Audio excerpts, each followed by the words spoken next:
Greetings. My name is Brother Willie Muhammad, and I want to welcome you to another broadcast of I Have a Testimony. God came to us to seek and to save that which was lost. He raised a man from among us. He, the Honorable Elijah Muhammad, laid the foundation. What I'm doing is something that comes from him through me, and the thing that he uses in me to do the work is my faith in him and the word that he taught. To produce men and women who wanted to clean up their life and build an independent nation for the glory of God. Today, brothers and sisters, we are blessed to have with us as a guest Sister Starla Muhammad. Our sister is the managing editor of the Final Call newspaper and the co-host of the popular online show Closing the Gap with our brother student ministers, Brother James Muhammad and Brother Chad Muhammad. Here's a clip of her as a guest on the Munir show. On the Munir show, speaking about the Final Call newspaper. You know, 41 years ago now, the Honorable Minister Louis Farrakhan started the Final Call newspaper in the basement of his home. And of course, it was just a few years after he began to rebuild and resurrect the teachings of the Most Honorable Elijah Muhammad, who, you know, many have tried to write out of history.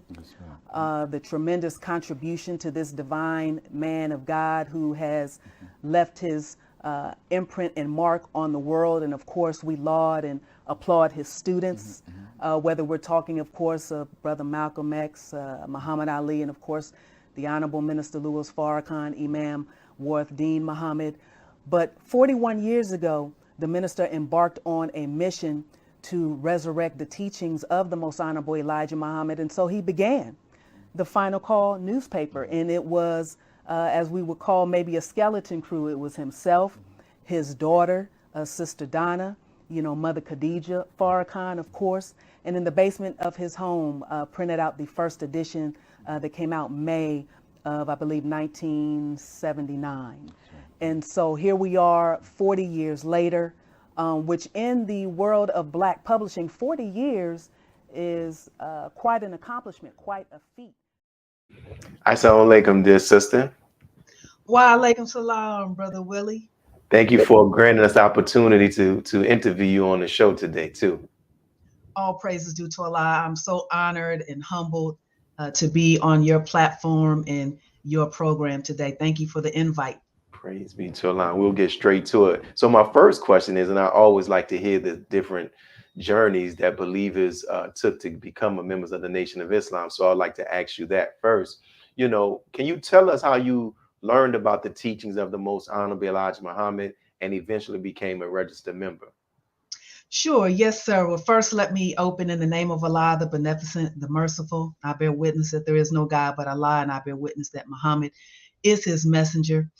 Well, Brother Willie, I really became introduced to the teachings of the Most Honorable Elijah Muhammad under the leadership of Minister Farrakhan, really in piecemeal.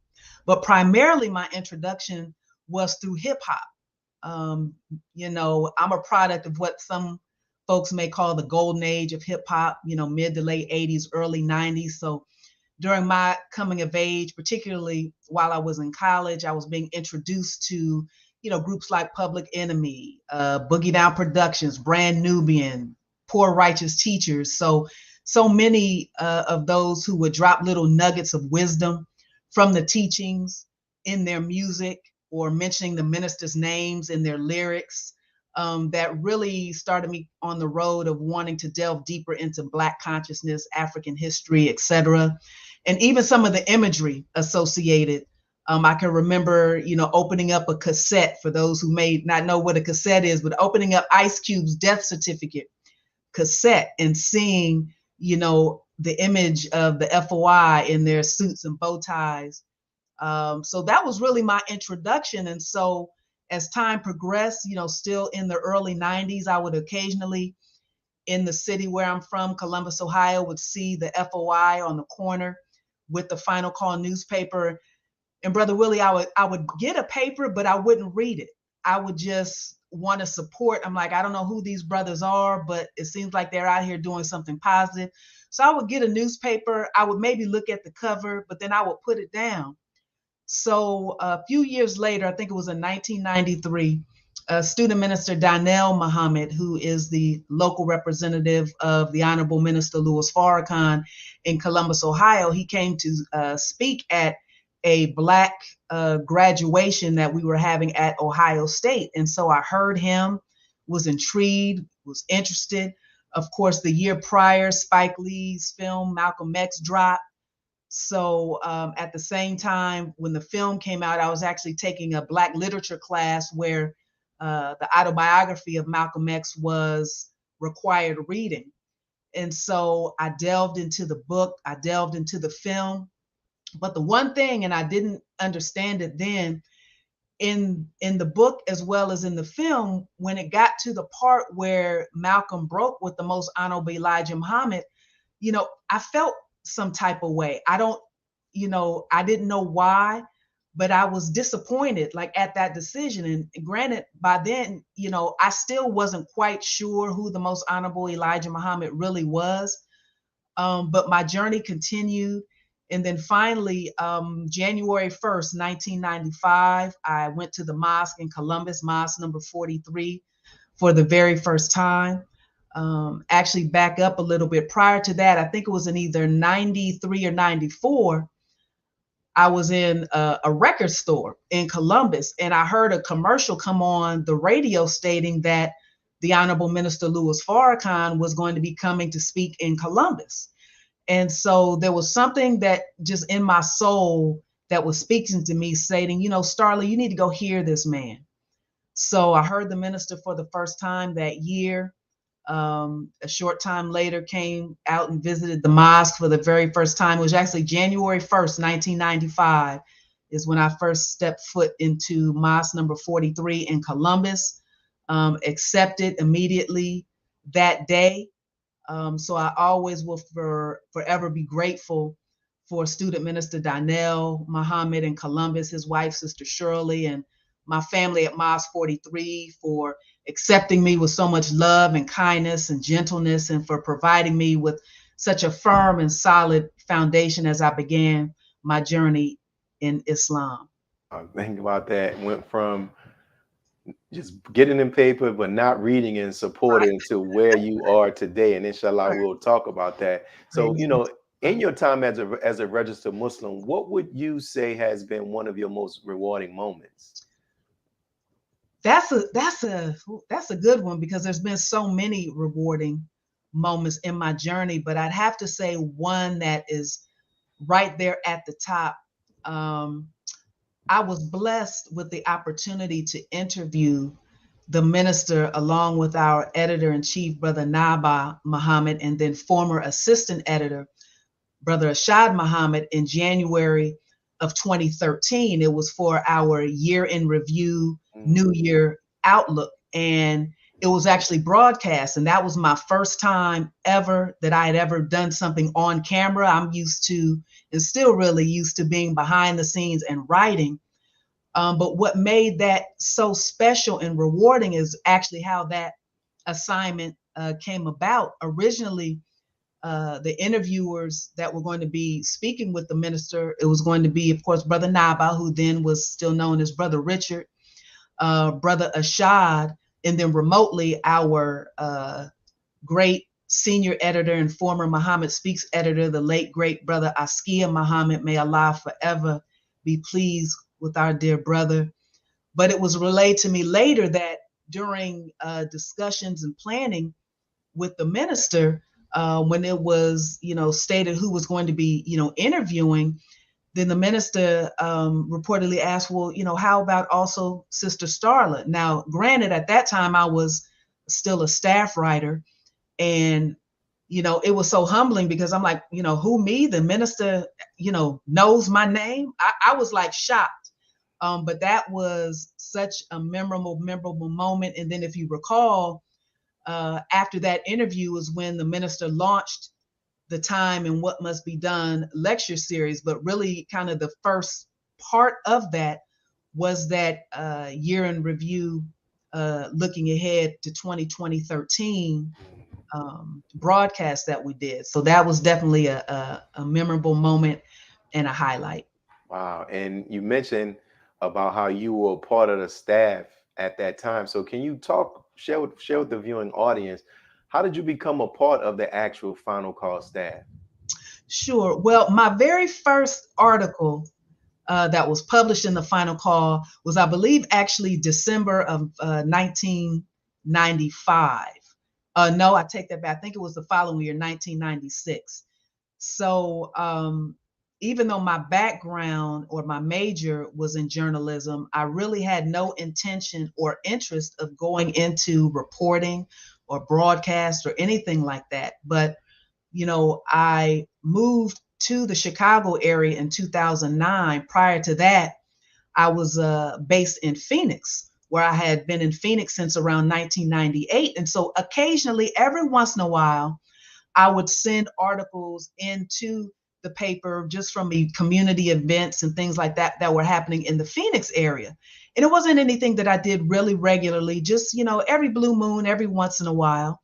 And so one year while I was out there, our dear brother Abdul Qiyam Muhammad, formerly Brother Jesse, came to the mosque in Phoenix, mosque number 32. Have to, of course, real quick give a shout out to my believing family in Phoenix, student minister Joel and his wife, Sister Joyce, who he was the minister when I was out there. They're NOI pioneers, their whole family, just beautiful. And then, of course, later, student minister Patrick became the student minister in Phoenix while I was there. But, kept writing articles, submitting articles. And then one day, Brother Kiam was at the mosque and he sat down with me and he said, well, have you ever considered writing a little bit more frequently and contributing to the newspaper? And at that particular time, Brother Willie, honestly, I hadn't. I enjoyed covering various events in Phoenix, whether it was, immigration rallies or even something maybe the mosque was involved in. But I never really, until he brought that up, considered, was this something that is something that could be done full time? So he really made me think. So I began submitting more and more articles. And then when I made the decision in 2009 to relocate from Phoenix to Chicago, I contacted Brother Abdul Rasul, of course, formerly Brother Fontaine, and Brother Naba, formerly Brother Richard, and was presented an opportunity to come on and volunteer and assist in that capacity. And then finally, Brother Naba brought me on as a contributing writer, and then eventually a staff writer. So I think I was actually brought on as a staff writer in late 2010. And then, we've kind of moved along this journey since then. Yeah, and that is amazing to hear you give that story and talk about that journey. And after hearing how you shared about your early days of being introduced to Islam, but yes, sir. Allah is definitely the best planner. So we're already up on our first break. And for those who are watching, you're hearing us with our guest, Sister Starla Muhammad, and she's giving her testimony. She's the managing editor of the Final Call newspaper. So inshallah, when we come back after this first break, we'll get the opportunity to ask her more about that position and her responsibilities. We'll be right back.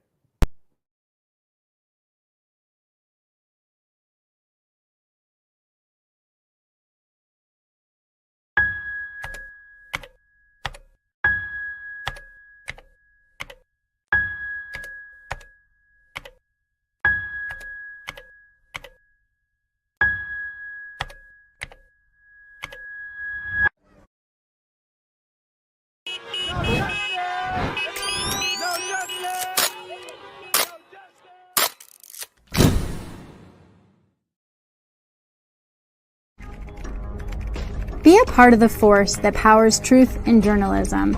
Your support helps to combat false media. Cash App NNV News.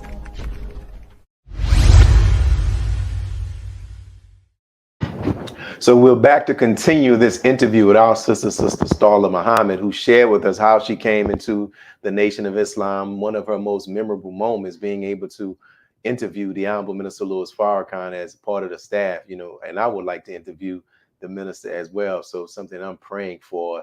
And she talked about, you know, how she became a part of the staff. So now I would like to ask you, for our viewing audience, to hear, you know, how did you become the managing editor, and what is the role and responsibilities of a managing editor? Yes, sir. Well, Brother Naba, I guess, was satisfied I was doing an okay job. So in April of 2016, he offered me the post of managing editor. So, you know, as managing editor, I help and assist the editor-in-chief, Brother Naba, in creating content and determining what content, meaning stories, coverage, etc., that will run in the paper each week. We try to plan out an editorial calendar, so we're always looking ahead in terms of what stories, what's in the news, what features that we have that we will publish, not only in the newspaper, but of course we've got our website, we've got social media as well. So I help him in developing strategies and manage how these stories and coverage will be implemented. I report directly to the editor-in-chief, Brother Naba Muhammad. I help work with our writers, graphic designers. I edit stories to make sure they follow our tone and our style guidelines. I assign writers for them to cover various news events and work with them on anything that they may need assistance with, you know, throughout the writing process.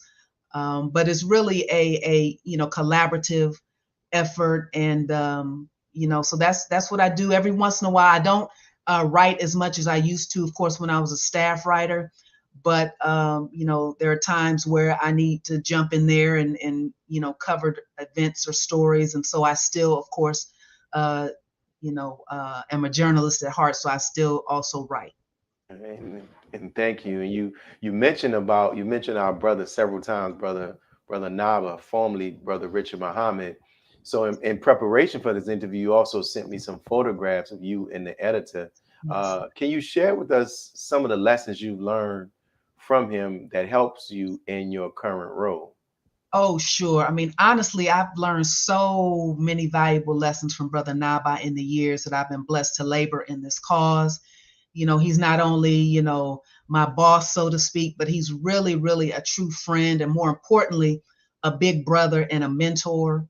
He's taught me so much, but the most important thing he's taught me is a deeper, more profound understanding of the critical role and mission of the Final Call newspaper, what our duty and responsibility is in delivering to our people the light, life, and power and truth contained within those 40 pages, and to connect what we see happening in the news with what we've been taught and given by the Honorable Elijah Muhammad and the Honorable Minister Louis Farrakhan. You know, he's taught me that our purpose is to resurrect our people and show them how what we see happening through these various worldly events, how they fit into what both of these divine men of God teach. You know, he has taught me what it means to be a professional and to dig for truth, never compromise quality and integrity, and most importantly, to keep our foot on the neck of this enemy through hurling truth at falsehood until it knocks out his brains. And of course, you know, Brother Willie, in 2020, the Final Call celebrated 40 years of publishing, which is quite an accomplishment. And this year, the Final Call won awards at the 2022 National Newspaper Publishers Association Fund Messenger Awards, held in your great city of New Orleans. And so NNPA is an association for Black-owned newspapers and includes well over 200 member publications, of which the Final Call is a member. So, you know, Brother Naba has been just a true mentor from day one. I still to this day, you know, probe him in terms of asking him questions on what I can do to become better at what I do, because of course our ultimate goal is to put out a great product each and every week, and to continue to inform and resurrect our people. Beautiful, beautiful.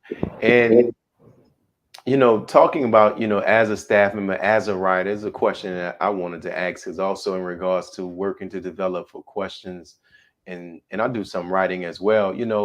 What would you say is the key to being an effective interviewer and an effective writer? Well, first, I'd say that the key is being prepared and doing your due diligence when it comes to research. Mm. Understanding what your assignment is, what is the angle, the aim, and the purpose of the story that you are preparing to write. What analysts, experts, and professionals or sources that you may need to reach out to. To be an effective interviewer, you must have an understanding of who you're interviewing. So finding other interviews that person has maybe conducted, researching that particular person's area of expertise so you can help formulate probing questions and follow-up questions to mine out of them the information that you need. And to be an effective writer, you've got to have an interest and passion for what you're writing about. And always think about, how can I write this in a way that's compelling, riveting, interesting, informative, and something that people are going to want to read. To be an effective interviewer and writer, you have to read what other people also write. That's how you can actually learn and pick up, little nuggets that you can incorporate and develop. You, of course, develop your own style, but you can also learn from others. So I would say those are some key components on being an effective interviewer and writer. Thank you. And added to your list is the title of the co-host of the Closing the Gap podcast, right? And this is a two-part question. I'll ask the first part. Can you share how you became a part of this great podcast? Yes, sir. I smile and I'm trying to keep from chuckling out loud. I was speaking with Student Minister James yesterday after our show, and he said, well, you can go ahead and tell them how I roped you in to being part of the Closing the Gap broadcast team. But it was really beautiful. I believe it was the beginning of 2021, and Brother James, who I'd never met before, reached out to me, and he said, well, we're interested in having a show featuring some of the Final Call staff so you all can discuss some of the articles in the paper. And I believe it was the issue, annually, we normally do a year in review and what the following year means for Black America. So I was like, sure, I'll come on. So I was a guest, and I believe there was maybe a couple of other writers that he had invited in as well. So I'm like, okay, great, beautiful show, wonderful, had an awesome time. And so I'm thinking that's pretty much it. So little did I know, like I think maybe a week or two later, Brother James reaches out to me again, and he was just like, well, I believe at that time, Brother Chad, our other co-host, was not going to be on the show. He's like, well, do you mind filling in, as a co-host? And I said, well, of course, sure. I don't have a problem with that. Sure, brother. So the next thing I think he had called me maybe another 1 or 2 times to fill in as a co-host. And then finally he was like, Sister Starla, we're really looking for a third co-host, and we really would like for you to join the team. And so, he made me an offer I couldn't refuse, like from the Godfather. But, first, I touched base with Brother Naba, to get his thoughts. And he thought it was an excellent idea, excellent opportunity. And of course, anytime we have platforms to be able to share this divine wisdom, this truth, this guidance that we've been given by the Honorable Elijah Muhammad and the Honorable Minister Louis Farrakhan, I think we should, do what we can to continue to propagate the teachings and the faith. And so, I came on board, and I've had a wonderful, wonderful experience, just like the Final Call, the Closing the Gap, family is my family. So we've had the opportunity to, I think, present some wonderful content, and to give people an opportunity to learn more about the various members of the Nation of Islam in various topics. So it's been a blessed, blessed journey with my brothers. Great. And the other question I want to ask in that same line regarding to that is, what have been some of your most memorable interviews that you have conducted as a part of Closing the Gap broadcast? Wow.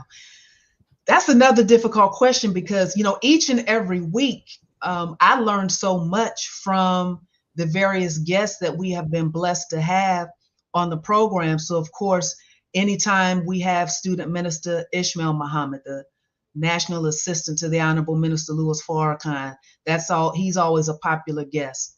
The various student ministers, Brother Nuri.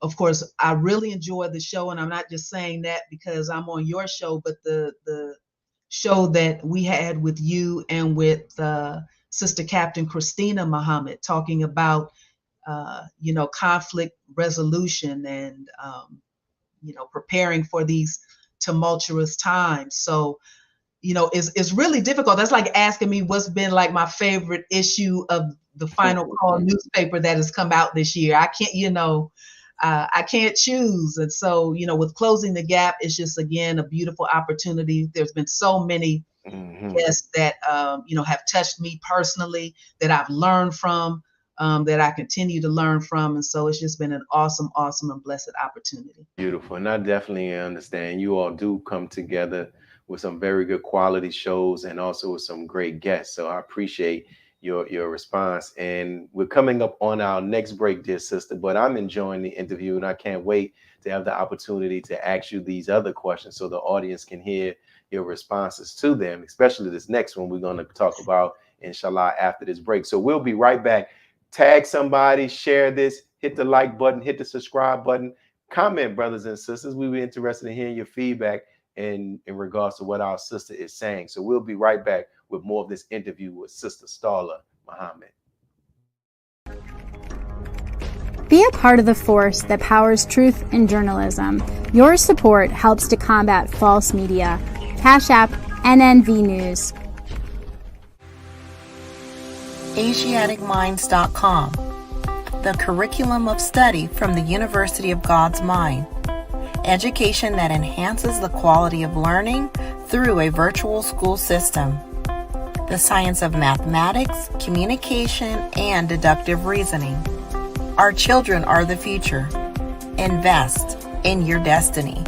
To enroll now, visit AsiaticMinds.com.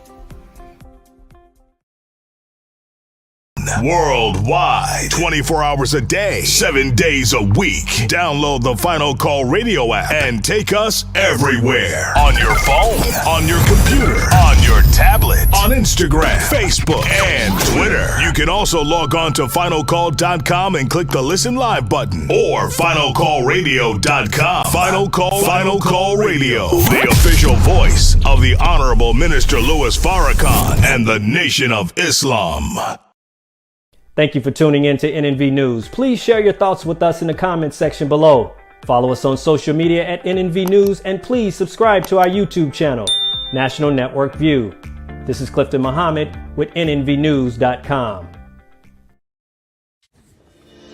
Muhammad's economic blueprint, the collective power of our dollars to build a future for ourselves. With 5 cents a day, 35 cents a week, $1.40 a month, and $18.20 a year multiplied by 16 million wage earners would give us $291 million in 1 year. Everyone can give 35 cents a week as an investment in our future. Donate now and see what our pennies, nickels, and dimes can accomplish. Visit economicblueprint.org.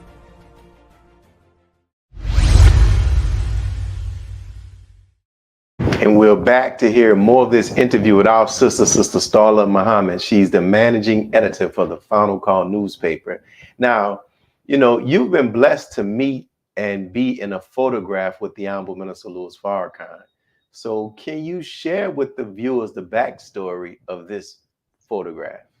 Yes, sir. I believe that was actually in 2012 at the Salam restaurant in Chicago when it was reopening, and the minister hosted several local luminaries in Chicago, politicians, pastors, activists, community folks, etc. So I was there because Brother Naba had me interview, the guests there in order to assist with coverage that would go into the paper. So you have to understand, Brother Willie, and I know you can probably bear witness, but for me personally, whenever I'm blessed to be in the same like physical space and room of the Honorable Minister Louis Farrakhan, I'm not looking to be in the forefront. I try to shrink back, kind of like, kind of get out of the way. But this particular day, Brother Naba was there and he waved me over. He was over there by the minister and he was like, like, come over here.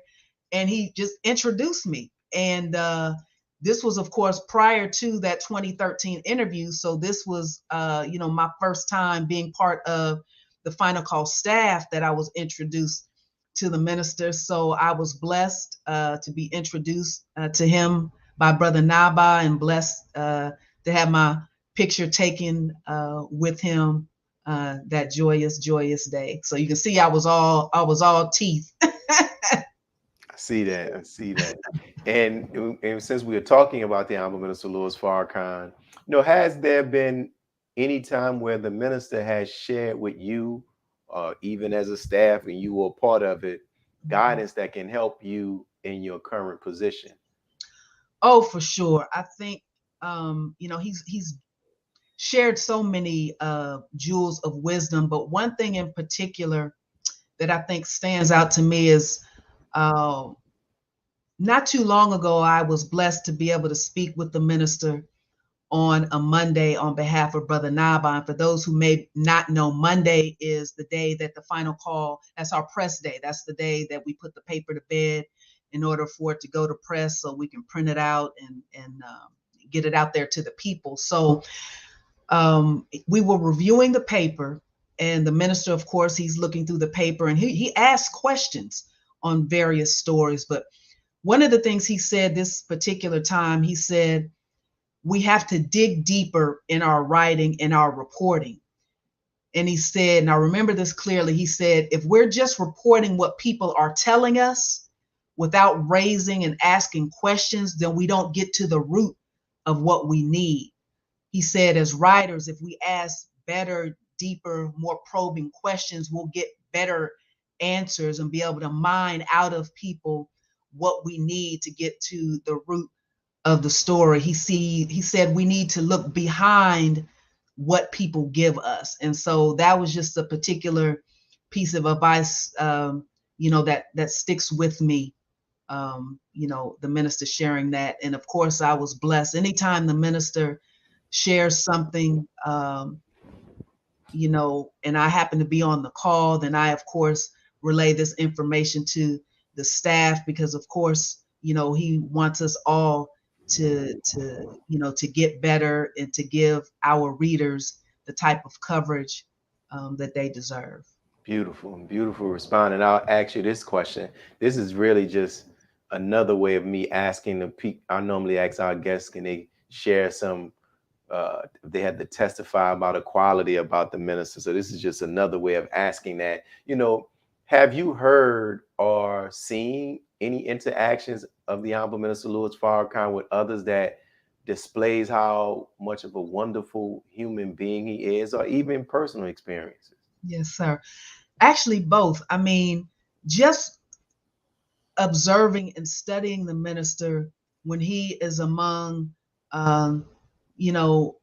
people just in a room and people are rushing up to greet him and to take pictures and to hug him. And I've been able to study his interaction and how he treats people, observe how he interacts with people, how gracious he is with each person that he encounters. And he gives them his undivided and full attention. He's not like in a rush, like, let me hurry and so I can, get to this next person. No, he shakes each person's hand. And it's really just a beautiful, beautiful sight to behold, that he just takes time to engage and interact with people. And, there's a lesson in that for me that I take in terms of, being patient and not being in such a rush, and to really, when you're interacting with someone, giving that person your full divided attention, because you may learn something. Beautiful. That's a beautiful response, like all of your responses, because just like you said, we get the opportunity to see how we can model and manifest those same practices, Yes, and sir. so thank you for sharing that. Now I'll ask you this question. You emailed me this picture. It is of you and your mother, is of your mother having the opportunity of greeting the minister, which is a Yes, sir. very special thing. Can you can you talk about how this meeting came about, and also what was the impact that this had on your mother? Yes, sir. This was actually, I believe, in 2019. My mother, who still lives in Columbus, had come out to visit with my family, for a couple of weeks. And so that particular Sunday, we got word that the minister was going to be speaking. So I was like, Mom, would you like to go? She was like, oh, yes, definitely. She's had an opportunity to see and hear the minister speak in person before. She's gone with me a couple of times to Savior's Day. So when we got there, I saw Brother Naba and I said, Brother Naba, my mom's here visiting. And my mom is also, praise be to Allah, in her 80s. So I said, Brother Naba, do you think it would be possible, after the minister speaks, if he's, up to it, I'd like to have, my mother come back and, just greet him. And so he said, let me see what I can do. After the minister closed out, I got a text from him like, come on up to the stage and bring your mom. So that was a beautiful moment. And it's funny because, as you can see in the picture, my mom and the minister are greeting each other. And, Brother Willie, I'm gonna be honest, I was trying to ear hustle because my mom and the minister, it was not a long moment, but they, were speaking and talking. So I'm trying to figure out, okay, well, what is my mom saying to the minister? What is he saying? Is there some divine guidance that he's giving her that she's going to then give to me? And so it was funny. So when they were done and we were leaving out, I'm like, turn to my mom. I'm like, what did the minister say to you? And then what did you say back? And, to this day, she will not tell me. She basically was like, look, it's between two octogenarians. So she would not tell me, and she still hasn't told me, what that conversation, what that moment was like. But it was a thrill for me to be able to, have my mom, who has been in my corner in my journey to Islam from day one, to be able to meet the man that has been such a profound impact on my life in the Honorable Minister Louis Farrakhan. So glad we were able to get that picture. And she holds it near and dear to her heart, but she still won't tell me. Oh, Mom, tell moms, what do we need to do? What do we need to do to be able to get that nugget, get that I jewel, know. because the minister, just little bitty things that he shares, he's always looking to uplift people, and Allah Yeah. allows him just to read people's energy and spirit, and he'll be able to just to give things to them. So yeah, tell moms, what do we need to do? What do you need to sweeten the Mother's Day gift or birthday gift? Let us know what we got to do. So Extra couple of bean pies, because anytime I come to town, she was like, you need to bring me a bean pie. So well, I have to figure it out, Brother Willie. that may be it, because I live in a home with two people who I think make, I'm gonna say, I ain't gonna start no trouble. I'm gonna say they make some of the best bean pies in the nation. Maybe she might get a chance to taste that. That might change her mind. And and since we've been talking about your position as working with the Final Call newspaper, so as a managing editor, what are your thoughts regarding the writing and publishing of news in this new age of social media and the internet, which is really changing the ball game and how people even receive news? Exactly. There's so much content now, Brother Willie, so much content out there that it at times can be overwhelming. And also, if you're not careful, very confusing. On one hand, it's good to have so much information at your fingertips and access to information because, just a few short years ago, the information gatekeepers were your major newspapers. And I remember back in the day where you had your three major news channels before really the advent of cable and things like that, let alone the internet. But there's so much truth mixed with falsehood out there, falsehood mixed with truth. So you have to be careful. So it's easy to get caught up in some things that end up being from a satirical website or a fake news website, but it's being masqueraded as vetted and reliable information. So it's easy to get caught up and confused as to what is real and what is not, what is fact and what is not. And of course, we're taught that we must have actual facts. So some of the writing has become sloppy because in a desire to want to be the first to report something, we often, don't do things like simple fact checking and vetting. And I've seen cases, I'm sure you have too, where maybe a mainstream media outlet or maybe even a non-mainstream outlet, in an effort to try to be the first to break something, they come out with something and then have to come out maybe a day or two later to clear some things up because some of the information was wrong or misleading. So it's a very peculiar time, but it's also a time where we really have to be, as we're taught, to be students and to really look between the lines when information is presented. Don't just rely on one particular source. Vetting information, again, like the minister is teaching us, ask and probe deeper when it comes to questions and not just taking things at face value. So, on one hand, it's good because you're allowing people who may not have necessarily previously had an opportunity to, have a platform, But along with that, of course, comes, great responsibility. And then those, who consume news have to be careful in making sure that, what they're getting is the truth. And since we're talking about the truth and as it relates with the Final Call newspaper, can you think of a time where there was something where you may have had an aha moment or just something you realized where you saw through an article or you saw the impact and the power of the Final Call newspaper? Definitely. I would say what comes to mind is even sometimes seeing the imagery of the final call that makes it into, quote unquote, pop culture.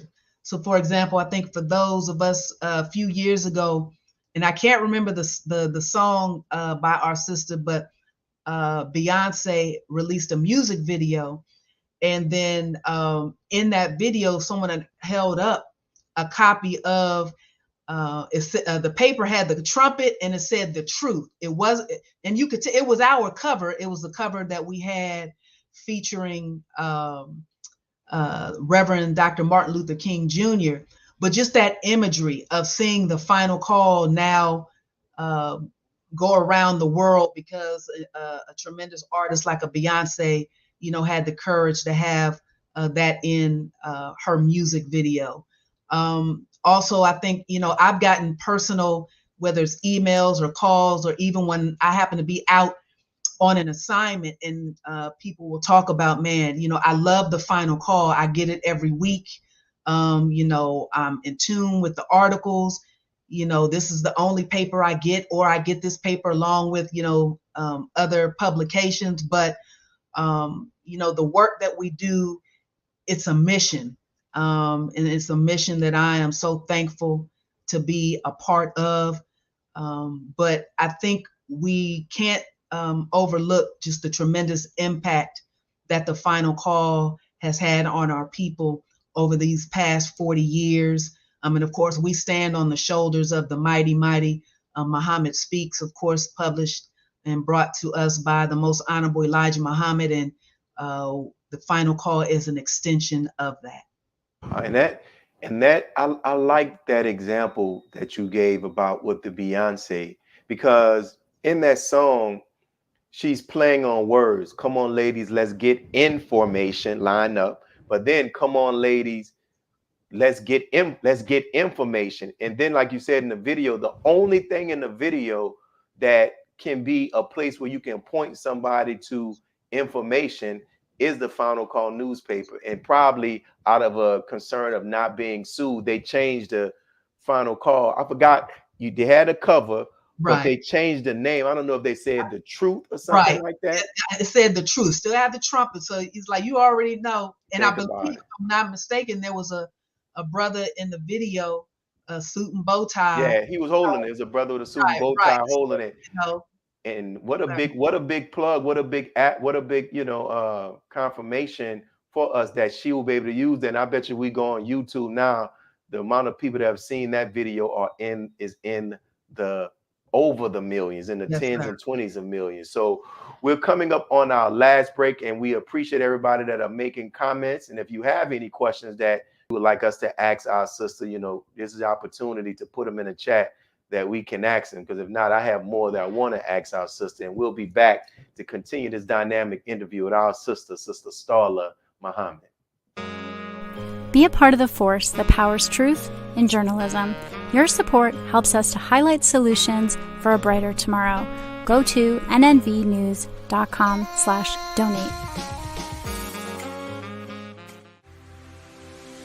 AsiaticMinds.com, the curriculum of study from the University of God's Mind. Education that enhances the quality of learning through a virtual school system. The science of mathematics, communication, and deductive reasoning. Our children are the future. Invest in your destiny. To enroll now, visit AsiaticMinds.com. The hashtag Bank Black social media campaign made strides not only in revolutionizing how we bank, but also how we think. The movement inspired thousands of African Americans across the country to transfer or deposit millions of dollars into Black-owned banks. These are banks that will invest in urban communities, employ African Americans, support Black businesses, and inspire Black home ownership. This is a very proud moment for our culture as we are taking small, but significant, steps towards building Black power through Black wealth. Please share your thoughts with us in the comment section below. Follow us on social media at NNV News, and please subscribe to our YouTube channel at National Network View. I am Anissa Muhammad with nnvnews.com.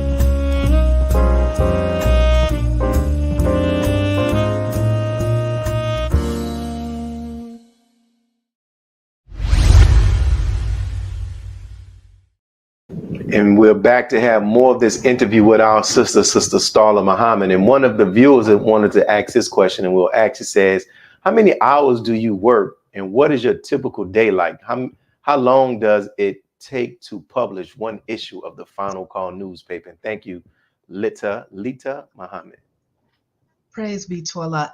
How many hours? I mean, I don't even know. I mean, I wake up in the morning thinking about the paper, but to be more succinct in my answer, a typical day depends on what day of the week it is. So for example, like I mentioned earlier, Monday is our press day.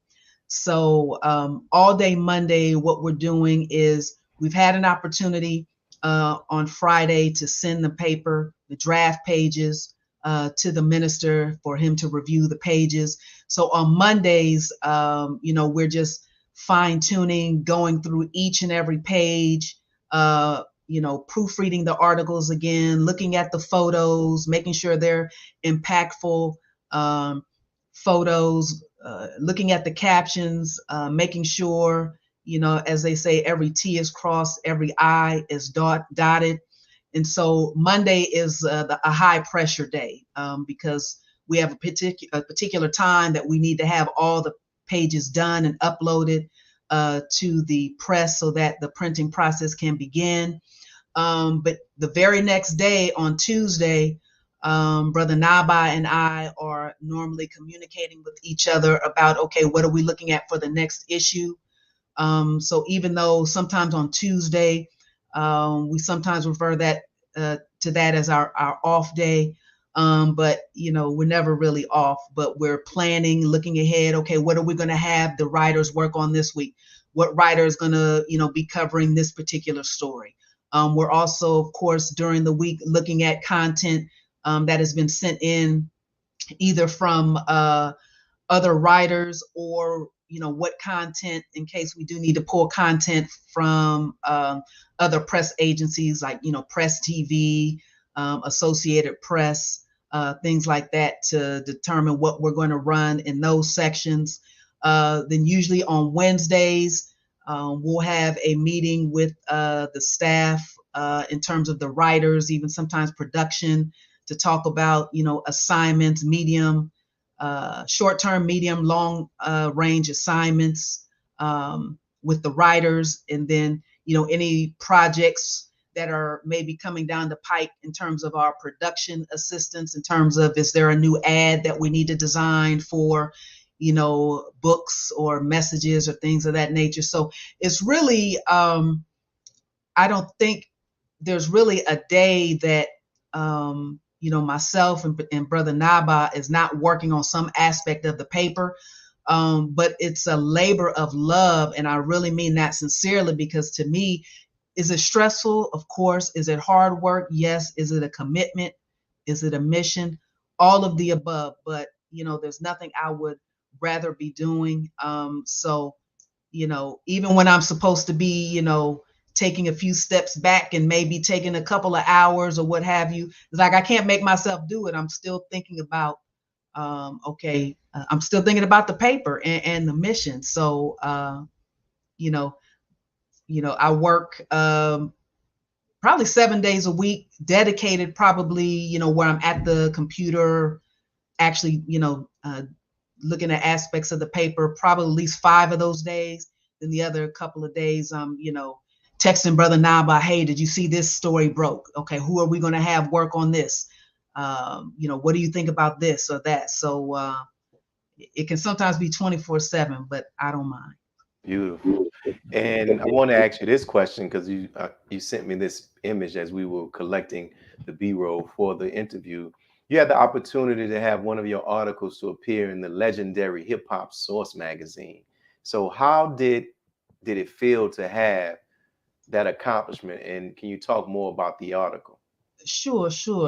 Admittedly, Brother Willie, I was hyped about this this assignment. Like I said at the beginning of the show, I'm an old school hip hop head. So of course, publications like the Source magazine, or even, I don't know if you remember Vibe, but some of those magazines back in the day were so connected to the culture. So I believe in 2019, Brother Attorney Londell McMillan, who is publisher of The Source, reached out to us because, of course, this was during a time where Facebook had banned the Honorable Minister Louis Farrakhan from Facebook. And so, of course, the reaction from many of our brothers in the hip hop community was swift, whether you're talking about Snoop, T.I., Busta Rhymes, who came to the defense of the minister. So Brother Attorney McMillan reached out to us and asked,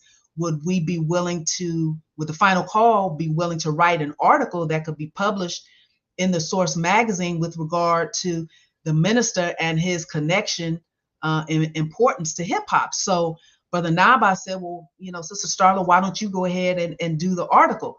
And we discussed it a little bit, but Brother Naba really left the ball in my court, so to speak, in terms of what did I want to focus on. So this particular article, I titled it Farrakhan and Hip Hop, an Unbreakable Bond. And actually, Brother Willie, many times as a writer, writers don't necessarily create the headlines. That's usually left to, someone on the editorial team. So I had sent that as my suggested headline, and that, they published that headline. But what I tried to do in that particular article is really just show that from the inception of hip hop, the influence of the Most Honorable Elijah Muhammad, and then of course the minister, was always there. And I tried to actually point out the fact that, hip hop came to birth around the same time that the minister was rebuilding the work of the Most Honorable Elijah Muhammad. So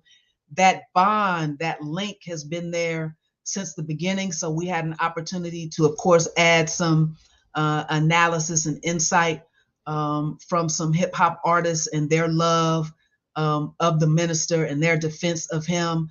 So it just really gave us an opportunity, to present that to the readers of the source, who may or may not necessarily even know what the final call is or be familiar with the final call, but they know who the minister is and who the messenger is. So that was a blessed opportunity for us to be able to present that in the source. Beautiful, because I'm currently working on a book right now. I'm setting up to get it proofread, and one of the chapters focuses on the influence of the Most Honorable Elijah Muhammad on hip hop. And I'll definitely go and try to pull up your article. I was trying to pull up some articles on the final call the other day. I couldn't pull it up. The ones that has the minister's column that's taken from his words that he spoke about upon the death of Muhammad Ali. I couldn't find those articles. So, but I'll go back. And if you have that article that you just spoke about, please send it to me so I can read it and quote it in the book as well. So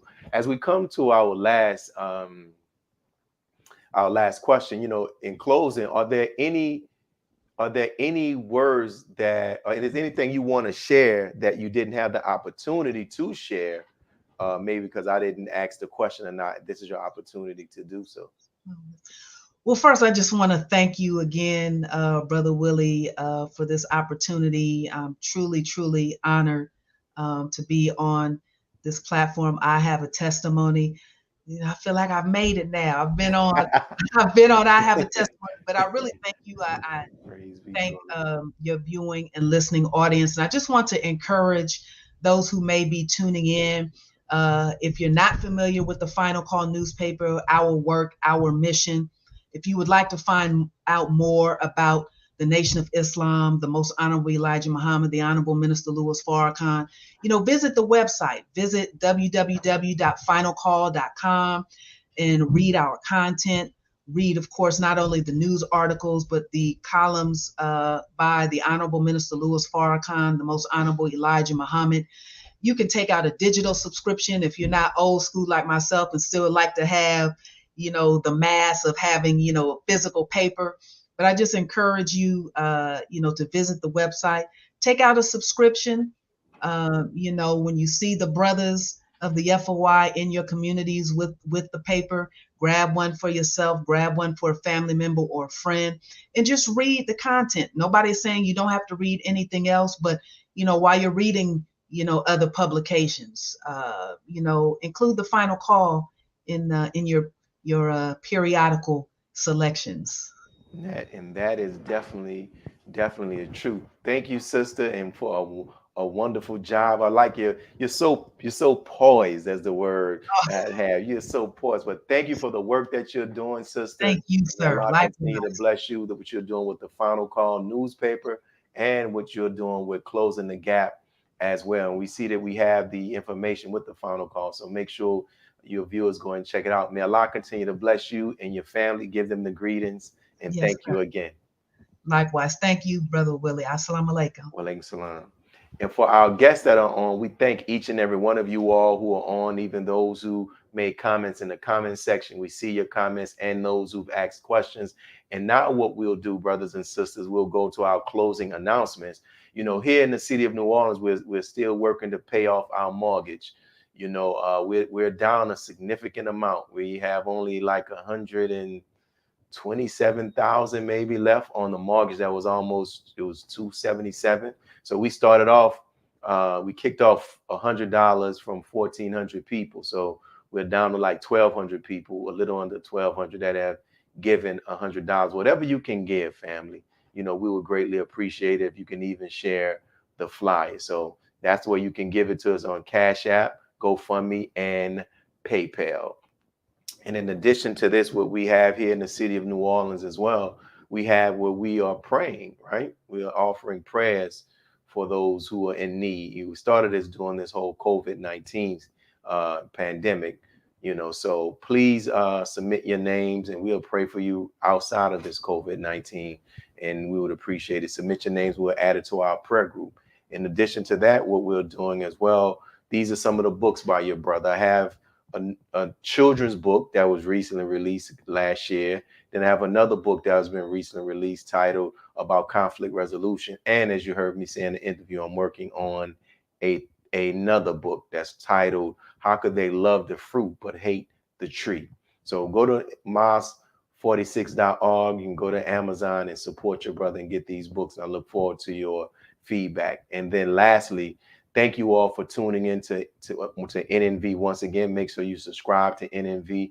Make sure you set the notification to NNV and to Mas number 46 AV as well. You can subscribe there so you can keep yourself updated about what we have going on and our next interview. Thank you. We thank you for our guests, and thank you, brother Mushai, the producer. Y'all don't see him, but he's the man behind the scenes. He's smiling right now. Assalamu alaikum. Go home and study. See, many of you don't study your religion. Go ahead. And you think you're going to attain something without study. But if you believe in something, you need to study it so you can become proficient in what you do. Now watch this. God came to us to seek and to save that which was lost. He raised a man from among us. He, the Honorable Elijah Muhammad, laid the foundation. What I'm doing is something that comes from him through me, and the thing that he uses in me to do the work is my faith in him and the word that he taught. To produce men and women who wanted to clean up their life and build an independent nation for the glory of God.